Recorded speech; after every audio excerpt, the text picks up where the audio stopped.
Tonight we are hosting EVMS's MedAdventures Ultrasound Night. It's basically trying to expose local high school students to ultrasound and all of the awesome clinical relevance that it has, because a lot of people just think ultrasound means babies, and there are so many other applications, and so we're trying to expose high school students in the area to that. So the center bone here is called the sternum, and there are ribs attached to your sternum, right? So what I did was I've never been in a medical school before. This is a really cool experience to just see what is on the other side of our skin and just what's on the inside. It was pretty interesting. I've never really done ultrasound before, so.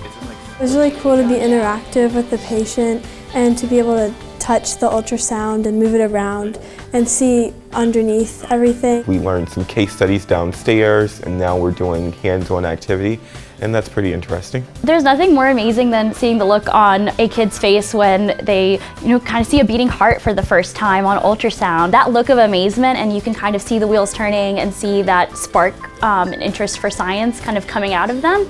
That is really rewarding, and I'm glad that we can give that to students.